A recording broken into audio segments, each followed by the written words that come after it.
This is Local Decision 2023 here on North Metro TV, and in the studio now with us is Michael Ruhland, running for Lino Lakes City Council. There's 4 candidates in this race, 2 spots open. You're already on the council, so you're running again, Michael. Thanks for stopping by. Thanks for having me. You must like what you're doing on the council because you want to come back. I do, yeah. It's been an educational process, to say the least.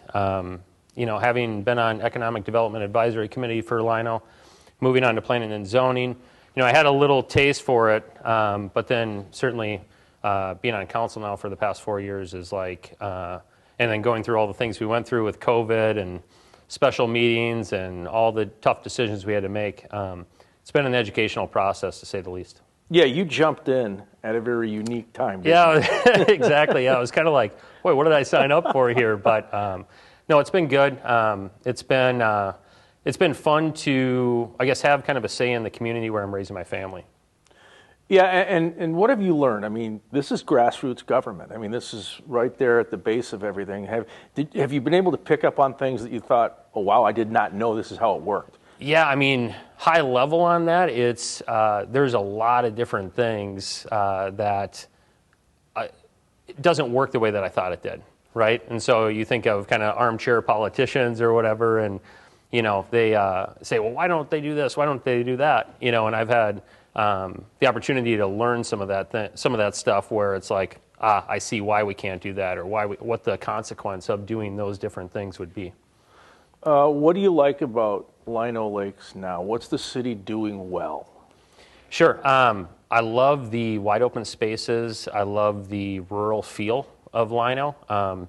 It's like we're kind of a bigger city on that first ring of the metro area, but we still have that kind of small town feel. And that's the thing I'd say I like the most. What we're doing right, I would say we're getting into some different commercial development. We have a lot of different opportunities going on with that. And I'm excited to keep seeing some of that stuff through. So how do you maintain that charm, that pastoral setting of an outer ring suburb? You can go down and watch the Twins at night and be home in 25 minutes. How do you keep that lifestyle? Yeah, the 20-minute thing, that's what my wife and I always kind of talk about. It's like, we're always 20 minutes away from anywhere we need to go. And that's one of the draws, I think, to Lino. But how you keep that, I would say, would probably be, not rushing into development, doing, we want to develop, but we want smart development. We don't want to just throw up whatever we can because some dollars are coming in. What do you think the city needs to get better at? I would say reviewing some ordinances. That would be one of if I were to be chosen by the voters for a second term, that would be one of my top priorities, would be to review all the ordinances. I think some of the stuff is outdated, and we have some building officials that are just enforcing what they need to enforce, but at the same time it maybe can cause issues with development, and the perception then becomes less favorable to bring in businesses, new homes, stuff like that. So I would say I would like to revisit some of those ordinances. I know in your bio you've focused on infrastructure. Mm-hmm. Let's start with a water treatment facility. How important is that to Lino Lakes? That's extremely important. I mean, it's one of the local government's top priorities is the water we drink. We've had an issue, and that issue came to light right when I was first elected, and been looking at some different options. We've had to shift what wells we're drawing water from, which is causing some strain on that. We've had to implement watering bans. Like many communities, we've had some drought years lately. That's contributed to that, of course, as well. But the main thing would be, providing safe drinking water for all of our residents. So that is one of the top priorities, and something that the current council and I'm sure future council would be committed to establishing and fixing. So is the goal to get a brand new water treatment facility somewhere down the road? I would say yes. Yep. I think that's what we'll need for sure, and especially with the growth that we've experienced and our forecasting. I think it's important that we have that infrastructure in place ahead of that. And then Public Works is another thing I know you're supporting. You've got to get better equipment, and obviously winter's coming. You've got to be able to get those roads plowed when you have the snow and stuff like that. So where do you land on all of that? Yeah, we need to come up with some solutions for that stuff as well. You look at how much money the taxpayers pay towards investing in this equipment. And some of the equipment lasts for a long, long time, but sometimes it can be cut short, is what I've discovered, because maybe there's no room to properly store that equipment, so it's subject to the elements, and degrading that equipment is causing us to buy new equipment sooner than maybe its original forecasted lifespan. So that can cause issues when it comes to budget times, when all of a sudden it's like, hey, now we need to look at replacing this because we need to get those roads plowed. And so being more proactive, I guess you could say, than reactive is something I think I'm very committed to as well. I know in the past you have said that Lino can keep taxes down by supporting high-value development. Do you still feel that way? I do, yeah. I think bringing in some commercial development, and honestly, I brought in 2 developments right now to the city. Most recently, I had to recuse myself from the vote on one, but it is, I can't talk too much about it, but there is some really cool stuff coming. And the meeting I just had yesterday at City Hall, there is an absolute game changer, I believe, coming to Lino Lakes that I think will probably be, in the public purview in maybe like a month or 2. And I think that's going to get some residents really excited for what's to come. So how do you strike that balance? You talked about the parks and the trails and the wide open feel of Lino, yet you want to bring in some development, smart development. How do you keep that balance? How do you walk that tightrope? Well, I'd say, and I can't take a lot of the credit on this, but city staff does an excellent job at ensuring that when those developments come in, those trails get extended, or that's part of that development agreement. That's happened numerous times for some of the developments that have happened during my first term, where parks and trails have been either established or extended or connected. When you're out knocking on doors looking for votes, what are some of the issues that people bring up? Roads are always a big one. And we are, always trying to be forward-thinking and allocate more funds without having a big spike. We got a pavement management plan that's been in effect for several years now, and we're trying to, gradually expand that and reach more and more people. That's one issue. The water issue is another one.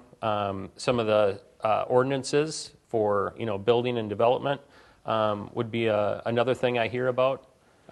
Those would probably be the top. So when you sit on the council, you have a lot of things that land in your lap, and you have to make some major decisions.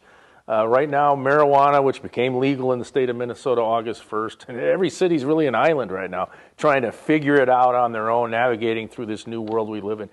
How do you see the cannabis and all of that in Lino? What's the best solution? Oh, that's a loaded question. It's been unfortunate that, the state has sprung some things on us as quickly as they have with some of these omnibus bills that have gone through, and we've had to be reactionary to it and go, we need a moratorium on this stuff until we, can do more research and find out how other communities have handled it with success. And, there's always a concern with that of, hey, are we going to see more crime now? Are we, what are we going to see as a result of this? I'm all for business. I think, bringing in new businesses, as long as that's law-abiding business and, they're following all those guidelines, I would say I'm for that. But there's certain things that, bother me, like, it was brought to our attention that some of these gummies, for instance, are labeled as almost like you look at it and you'd think, oh, it's just some gummies, some kind of candy, right? And so my concern would be kids seeing stuff like that and that getting into the wrong hands, inadvertently. Yeah, and you have young kids. I do. So how do you get that message out where, okay, we know it's legal now, but we want to make sure that, somebody who's 10 years old isn't, getting this stuff. Yeah, well, and that's where we're working on some of those ordinances, right? We kind of had to slam through some ordinances on it to try to make sure we're covering all our bases. Things like, how the legislation was written was people could literally go to a park and be smoking marijuana, and there's nothing that anybody can do about that. So we've had to, put in some of those different steps to have some sort of response for our police department, some kind of overlay, if you will, to the legislation to try to keep our community safe. All right, Lino, this is another hot button issue, just eliminated the school resource officer contract. Yeah. I know, again, that goes all the way to St. Paul, the state, but is that the way to go, or is this something that probably will look different a year from now? Absolutely not. So I'm hoping it looks different a year from now. The research I've done on it, which is fairly extensive, I've come to terms with that Governor Walz will not be calling some sort of special session to correct what went through on that omnibus bill that basically can criminalize a school resource officer for just trying to de-escalate a fight and make them criminally and civilly responsible for that. And so what we've done as a city and as a council is we've now staffed an extra officer during the day that's committed to patrolling around those schools and potentially even walking through, checking on everything to keep our kids safe. Yeah, and it's a tough one to deal with, isn't it? Mm-hmm. Yeah, it's extremely tough because the police want to help, but the state is in essence handcuffed them, and made it very, very hard, and the school district for that matter, to provide that safety that everyone wants. So now that you have 4 years of being on the council on your resume and you'd like to get more, what do you think the role of a council person really truly is? Boy, that's a good question. I would say transparency, being available to the community. One thing I pride myself in, if somebody reaches out to me, whether that be email or phone, I always get back to them. I try to engage with the public, help educate the public in terms of like what I was talking about, some of those decisions that you think, I see why this is that way. And people are like, okay, I get it. So I would say involving the public in big decisions. That's one thing I just was a part of with Tart Road. I suggested we do an open house for those residents around there. So just different stuff, public engagement, I would say, because otherwise you have taxation without representation, right?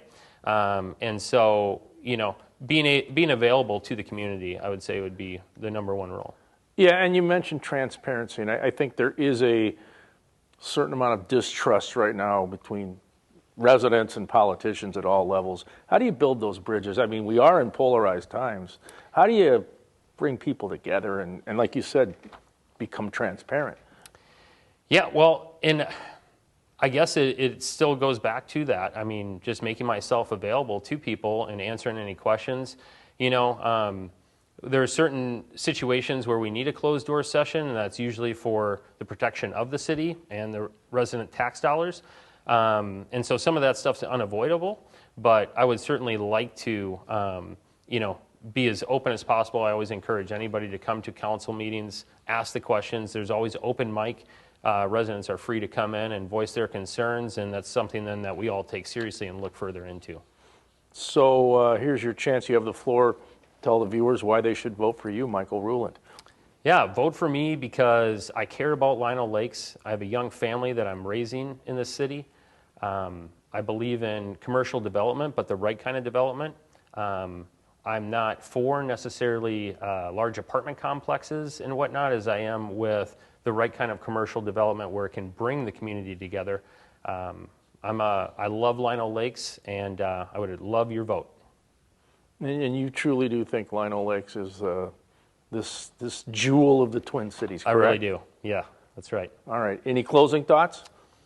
I would just say I appreciate the time and the platform to do this interview on, and go Lino Lakes.